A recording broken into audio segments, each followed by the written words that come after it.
Alhamdulillahi Rabbil Alamin, wa salatu wa salamu ala rasulihil amin wa ala alihi wa sahbihi ajma'in. Alors on a une histoire avec nous d'un homme qui est parti voir un imam pour son fils qui avait des changements de personnalité de manière assez fréquente et de manière assez intensive. Et donc, ils ont été voir un imam.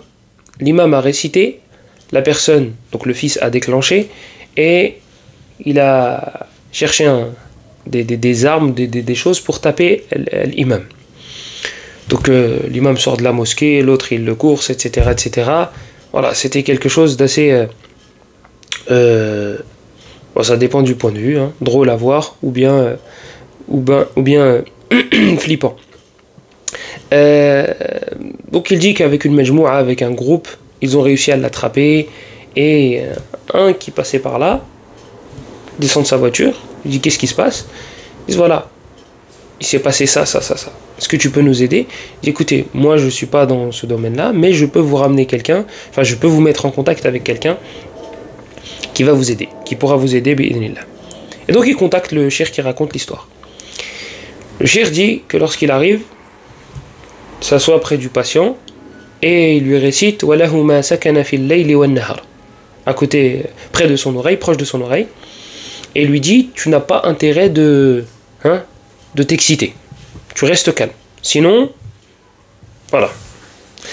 Et donc il est resté calme, il est resté très calme et lui dit qu'est-ce qui se passe, qu'est-ce qui t'a amené à posséder ce jeune homme qui a beaucoup d'angoisse, qui a beaucoup de problèmes dans sa vie, qui a des blocages, etc., etc., etc. Et donc, le shab, le jeune, n'est plus là. C'est le djinn qui parle. Il dit, bah en fait, moi, je vais te dire pourquoi je suis là, mais j'ai une demande. Ne récite pas de Coran. Ne récite pas de Coran.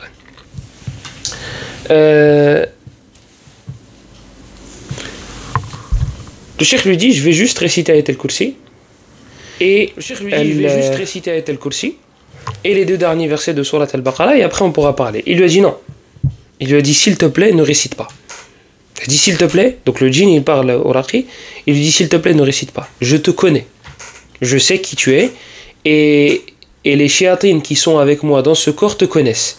On sait très bien que tu es expérimenté dans le domaine et que lorsque tu récites du Coran, eh bien on brûle, on ressent cela.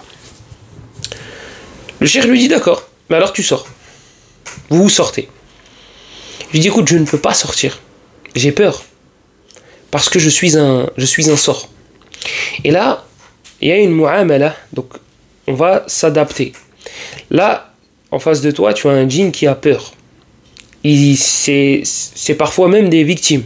On les force à habiter dans certains corps, on les envoie pour des sorts, etc., etc. Donc là, on va avoir une mu'amala qui va être différente, on va avoir une façon de se comporter qui va être différente avec si c'était un djinn qui était là de son plein gré. Ala kulli hal. Passons, c'est juste une porte comme ça que j'ouvre et que peut-être, Inch'Allah, je détaillerai dans les histoires à venir. Donc il lui dit ne récite pas. Il lui dit d'accord, bah alors tu sors. Il lui dit laisse-moi 3 jours. Laisse-moi 3 jours pour sortir. Le cheikh il lui dit si j'apprends que tu es toujours dans le corps après les 3 jours, je vais te faire. Et il lui dit je te promets que je reviendrai pas et que je sortirai au bout de 3 jours. Il dit mais juste une chose, s'il te plaît, jusqu'à ce que je parte là, enfin jusqu'à ce qu'on se sépare, ne récite pas de Coran. Le cheikh a laissé les 3 jours. Il a laissé les 3 jours passer. Le jeune est revenu avec son père. Comment ça se passe? Est-ce que dans le foyer il va bien le fils il va très bien. Sa vie a repris son cours normal. Il est très heureux. Il n'y a rien qui ne va pas. Tout ce qu'il avait comme symptômes a disparu. Tous les symptômes ont disparu. Et pourquoi il y a eu cette chose-là? Alors, le djinn lui a dit. Et là, je mets donc je dis ça en prenant des pincettes. Donc là, c'est anonyme, donc c'est pas grave. Mais lorsque un djinn parle, il faut prendre ça avec des pincettes. Pourquoi? Parce que ce sont des menteurs. Ce sont des menteurs. Et toi, le fils de Adam, l'humain que tu as en face de toi, il peut te mentir et tu t'en rends même pas compte. Alors que tu le vois de tes yeux. Tu le vois de tes propres yeux. Là, quelqu'un ou quelque chose que tu ne vois pas. Tu crois qu'il va pas pouvoir plus facilement mentir. Donc, il faut prendre des pincettes. Donc, il dit, le djinn a dit la première fois que le shirk l'a déclenché, il a dit, ce jeune-là voulait se marier avec une femme. Cette femme-là l'aimait, lui, les deux s'aimaient. Sauf que la mère n'était pas d'accord. La mère de la fille. Et la mère argumentait avec, ou je sais pas, prétextait, ou je sais pas. Soit c'était un argument, soit c'était un prétexte. Elle disait que le jeune, la personne là, celui qui a été touché, c'est encore qu'un étudiant. Moi, je veux quelqu'un qui a terminé ses études pour ma fille. Donc, lui, c'est mort. Mais les deux s'aimaient, et donc ils ont continué leur relation dans le haram. Donc la dame en question, la maman, a été faire du sihr pour ne pas qu'ils se marient. Subhanallah. Là, on pourrait se dire, non mais c'est affolant, c'est grave, etc., etc. Oui, c'est affolant, oui, c'est grave. Mais ça déroule, croyez-moi, c'est très courant. C'est très courant. Il y a deux choses, il y a deux personnes qu'on veut séparer, allez, sihr. Il y a un truc que j'arrive pas à faire dans ma vie, allez, sihr. Ils vont nous aider. Mais ils ne se rendent pas compte des répercussions de ces choses-là. Ils ne se rendent pas compte que c'est avec le diable qu'ils ont signé. Et que c'est du kufr. Mukhrijun min al-millah. Que c'est de la mécréance et que cela fait sortir de l'islam. Il y a plusieurs personnes qui disent avoir été faire le hajj ou bien la umrah et qui disaient elle est où la Kaaba? Et comment ça, elle est où la Kaaba? Elle est là la Kaaba.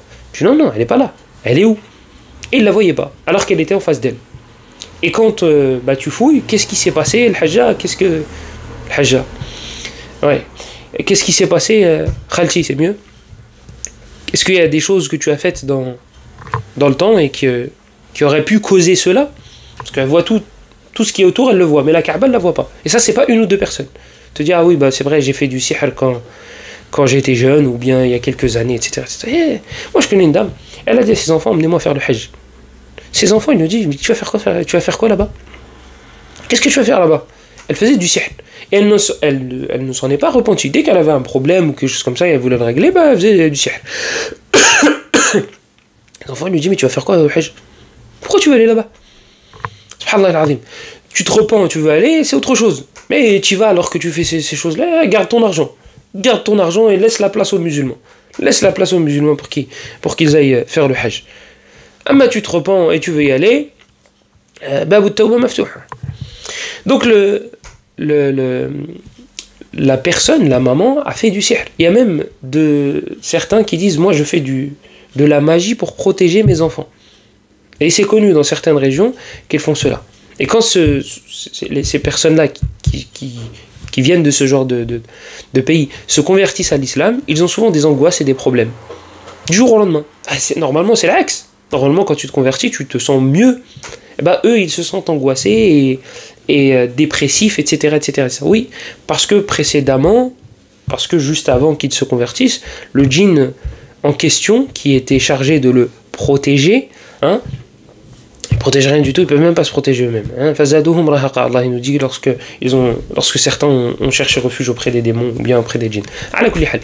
Donc ils se sentent mal quand ils se convertissent à l'islam, parce que le démon qui était avec eux ne le voit pas d'un bon oeil, le fait que tu te sois converti. Et donc, bref, c'est certaines régions, pays non arabophones, ce ne sont pas des pays venant de... C'est pas les Arabes et c'est pas des Africains. Peut-être que le moment venu, il sera utile de citer ces pays-là. On remarque quelque chose ici. On remarque que le djinn en question avait peur de la récitation du Coran et qu'il a insisté plusieurs fois pour ne pas que le shirk récite. Subhanallah al-azim. Ce fameux Coran qu'on a tous dans nos maisons mais qu'on ne lit que très peu, illa man rahimallah. À un point où quand on passe au bled et qu'on entend la récitation, il y a eu un décès, il y a eu un mort. Non, normalement c'est pour les vivants. De base, c'est pour avertir les vivants. Et on remarque une deuxième chose, c'est que l'homme en question, le jeune, sa vie a changé après qu'on lui ait récité du Coran. Sa vie a changé. Et il a repris sa vie en main avec du dhikr, avec la salat, avec du Coran. Le Coran, mon frère, il ne faut pas que ça ait une connotation péjorative. Il ne faut pas que tu te dises « Ah, si j'écoute du Coran, je vais être dur. Si je suis le Coran, je vais être fermé. Je ne vais pas rigoler. » Lisez les caractéristiques du Coran dans le Coran. Lisez comment Allah a décrit le Coran. وَنُنَزِّلُ مِنَ الْقُرْآنِ مَا هُوَ شِفَاءٌ وَرَحْمَةٌ لِلْمُؤْمِنِينَ. Et nous avons fait du Coran, nous avons révélé du Coran, nous avons mis dans le Coran une guérison et une miséricorde. Nous avons fait du Coran une guérison et une miséricorde. Pour toi, ça c'est péjoratif, ça? Une guérison et une rahma, une miséricorde.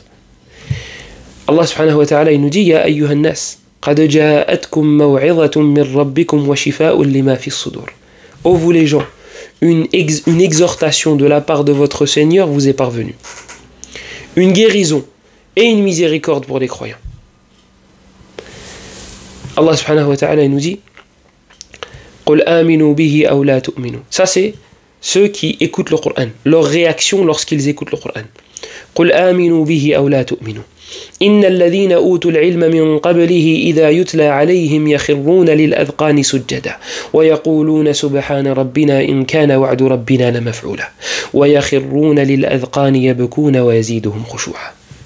Est-ce que tu as entendu quelque chose de négatif là? Est-ce que tu as lu quelque chose de négatif concernant le Coran dans le Coran? Est-ce que tu as déjà entendu une personne dire j'ai trop écouté de Coran, donc du coup je suis triste, je me sens pas bien, je sais pas ce que j'ai? Ou bien bil'aks, Allah subhanahu wa ta'ala, pareil, il nous parle de ceux qui, lorsqu'ils écoutent le Coran, qu'est-ce qui se passe, pardon. Allah subhanahu wa ta'ala, il nous dit dans surat Al-Ma'idah, وَإِذَا سَمِعُوا مَا أُنزِلَ إِلَى الرَّسُولِ تَرَى أَعْيُنَهُمْ تَفِيضُ مِنَ الدَّمْعِ مِمَّا عَرَفُوا مِنَ الْحَقِّ يَقُولُونَ رَبَّنَا آمَنَّا فَاكْتُبْنَا مَعَ الشَّاهِدِينَ. Et il nous dit aussi وَإِذَا قُرِئَ الْقُرْآنُ فَاسْتَمِعُوا لَهُ وَأَنصِتُوا لَعَلَّكُمْ تُرْحَمُونَ. C'est la miséricorde d'Allah que tu vas atteindre en l'écoutant attentivement. Et dans surat Al-Anfal, surat qui suit surat Al-A'raf, Allah subhanahu wa ta'ala nous dit dans la première page وَإِذَا تُتْلَى عَلَيْهِ وَإِذَا تُلِيَتْ عَلَيْهِمْ آيَاتُهُ زَادَتْهُمْ إِيمَانًا وَعَلَى رَبِّهِمْ يَتَوَكَّلُونَ. Subhanallah, il n'y a rien de péjoratif. Tout ce que tu entends, tout ce que tu viens de lire ou d'entendre, ce sont des points positifs que tu pourrais ajouter à ta vie. Dans surat Maryam, Allah subhanahu wa ta'ala nous dit, pour ceux qui l'écoutent aussi, qui écoutent attentivement le Coran, وَإِذَا تُتْلَى عَلَيْهِمْ آيَاتُ الرَّحْمَنِ خَرُّوا سُجَّدًا وَبُكِيًّا. Ça c'est pour ceux qui l'écoutent. Le Coran en lui-même est une guérison, une miséricorde, etc., etc., etc. C'est une des causes du bonheur. C'est la cause principale du bonheur. Ahid nafsak. Prends un engagement envers toi-même de consacrer au Coran 1h30 par jour. C'est quoi 1h30 dans toutes les heures qu'on a? Regarde, fais le calcul. Tu dors, on va dire que tu dors 7-8 heures. 7-8 heures. Combien de temps tu es réveillé? Sur le temps que tu es réveillé, que tu passes en étant réveillé, 1h30, c'est combien de temps? Donc 1h30, tu fais ce que tu veux. Soit tu l'écoutes attentivement, écouter, pas entendre. Soit tu le récites, soit tu fais les deux. 1h ça et 30 minutes ça. 1h30. Et chaque jour, tu œuvres avec au moins un verset. Et regarde les effets qu'il va y avoir dans ta vie. T'as rien à perdre. Essaye. Tu vas voir les effets. Ça sera palpable. La baraka sera palpable. Le bonheur sera palpable. Dans Surat Taha, Allah nous dit pourquoi il a révélé le Coran. Donc nous on a cette connotation péjorative. Le Coran c'est pour ceux qui rigolent pas. Le Coran c'est pour ceux qui vont à la mosquée. Le Coran c'est pour les gens sérieux. Le Coran c'est quand je serai une personne âgée. Une fois que j'aurai fait le Hajj et j'aurai demandé pardon à Allah pour tous les péchés que j'ai faits durant toutes ces années. Regarde. Taha, ما أنزلنا عليك القرآن لتشقى إذن أنزلناه لتسعد. Allah il dit, nous n'avons pas révélé le Coran sur toi pour que tu t'attristes. Donc, logiquement, on l'a fait descendre pour que tu sois heureux, pour que vous soyez heureux. قل بفضل الله وبرحمته فبذلك فليفرحوا هو خير مما يجمعون. Dit, c'est de sa grâce et de sa miséricorde dont vous devriez vous réjouir. طيب al-fadl ici, la grâce c'est quoi? Le Coran. Et la rahma, c'est l'islam et l'iman. Donc, ça va te permettre de vivre correctement. Toi, vivre correctement, c'est pas à 60 ou 70 ans que tu en auras besoin. C'est maintenant. Tu en as besoin maintenant dans ta vie de tous les jours. Avec tous les manquements qu'on a, il nous faut ce lien avec le Coran. Pourquoi Allah subhanahu wa ta'ala a décrit le Coran comme étant ruh. Ruh, c'est quoi? Quand on parle de ruh concernant les humains, c'est une âme. Avec l'âme, il y a quoi? La vie. Si tu n'as pas d'âme, tu meurs. C'est la définition de la mort. Lorsque l'âme se sépare du corps, on appelle ça la mort. Allah il a décrit le Coran comme étant ruh. Attention, le Coran n'est pas créé. Il ne faut pas comprendre de ça que le Coran est créé. Le Coran n'est pas créé. Et les salafs sont unanimes sur cela. Allah a décrit le Coran comme étant ruh. وَكَذَلِكَ أَوْحَيْنَا إِلَيْكَ رُوحًا مِّنْ أَمْرِنَا. Donc la révélation, c'est ruh. Il l'a décrit comme étant ruh. Il a décrit celui qui a été l'intermédiaire pour la révélation du Coran comme étant ruh, qui est Jibril alayhi salam. نزل به الروح الأمين على قلبك لتكون من المنذرين. Donc c'est le ruh al-amin qui l'a fait descendre. Donc Allah a fait descendre le Coran par le biais de Jibril alayhi salam, qui est décrit comme étant al-ruh al-amin. Donc lui aussi il a été décrit comme étant ruh. Pourquoi? Pour que tu puisses vivre. Pour que tu puisses vivre avec ces choses-là. Pour que ça puisse être la cause de la vie de ton âme. Et avec la vie de ton âme, tu es heureux dans ta vie. Et tu seras heureux dans ta vie. Et tu seras heureux dans ta tombe. Et tu seras heureux yawm al-qiyamah, le jour de la résurrection. À qui on va dire, lis le Coran? À celui qui aura une poche dans son qamis et qui pourra sortir le mushaf? Il n'y a pas de qamis. Il n'y a pas de mushaf. C'est ce que tu as ici dans ta poitrine, mon frère. Ce que tu auras mémorisé comme Coran, tu pourras le réciter yawm al-qiyamah. Et Allah, et après, ça fait quoi si je récite le Coran yawm al-qiyamah? Bien, c'est simple. روى أبو داود والترمذي في سننيهما من حديث عبد الله بن عمرو بن العاص رضي الله عنهما قال رسول الله صلى الله عليه وسلم يقال يوم القيامة، يعني لصاحب القرآن، يقال يوم القيامة لصاحب القرآن اقرأ وارتقي ورتل كما كنت ترتل في الدنيا فإن منزلتك عند آخر آية تقرأها أو تقرأ بها رواية. Le prophète sallallahu alayhi wa sallam il dit, on dira à celui qui lisait le Coran yawm al-qiyamah, à celui qui était sahib avec le Coran. Sahib, c'est l'ami, c'est celui qui est collé avec. Donc celui qui avait un lien fort avec le Coran. On lui dira yawm al-qiyamah, lis, applique-toi dans ta récitation et élève-toi, car ta place au paradis sera au dernier verset que tu liras. Ça veut dire que si tu connais 10 versets, tu seras au 10e étage. Si tu connais 200 versets, tu seras au 200. Et si tu connais le Coran entièrement, eh bien tu seras tout là-haut. Tu seras tout là-haut, au paradis. Donc Allah il va t'élever yawm al-qiyamah. Le jour où tout le monde sera terrifié, toi tu seras en train de réciter du Coran et monter en degré et en degré. Et un degré, c'est combien en termes de massaf, en termes de distance? Le prophète sallallahu alayhi wa sallam dit dans le hadith qu'un étage au paradis, un étage, c'est l'équivalent de l'étoile qu'on voit nous. Quand toi tu es sur terre et que tu regardes dans le ciel et que tu vois une étoile, ça c'est un étage yawm al-qiyamah. C'est un étage au paradis. Imagine, tu as 200 versets de plus que tes voisins et que tes amis et que tes frères et sœurs. Imagine, tu as fini le Coran. Tu les dépasses en termes de... Ça se compte par milliers les degrés avec lesquels tu les dépasses. C'est ça la réussite. C'est dans ça qu'on doit se concurrencer. C'est dans ce genre d'objectif. T'es pas obligé de finir le Coran en 1 an, ni en 2 ans, ni en 3 ans. Et Allah, apprends un verset par jour. Tu finiras le Coran. Il y a des grands Qurra, il y a des grands mémorisateurs, des grands spécialistes du Coran, ils apprenaient un verset par jour. Un verset par jour. Al-Muhim, c'est que tu le finisses. L'objectif, c'est de le finir. Ça, c'est dans l'au-delà. Dans ta tombe, tu es élevé. Sur terre, tu es élevé. L'adoration la plus noble qui a été légiférée ici, c'est celui qui a le plus de Coran qui est mis en avant. C'est pas un indicateur. Tout ça ne te sert pas d'indicateur. Comme quoi, celui qui a le Coran, il est respecté. Et il est respecté, non pas par les gens, on s'en fiche. Ça vient pas, on s'en fiche. Mais il est respecté par les anges.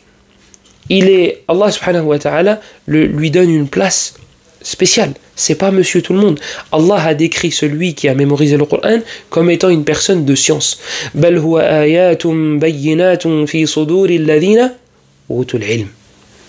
Ce sont des versets clairs, évidents, qui sont dans la poitrine des gens qui ont reçu la science. Donc, ma'alinash les gens, laisse les gens, c'est pas grave. Ils te disent pas, ça change rien. Mais là, c'est Allah subhanahu wa ta'ala. Ce sont les anges qui te respectent. Donc je disais qu'Allah subhanahu wa ta'ala a décrit le Coran comme étant ruh. Il a décrit l'ange qui a été l'intermédiaire pour la révélation de ce Coran comme étant ruh. Pour que tu puisses vivre, pour que tu puisses vivre correctement et être heureux.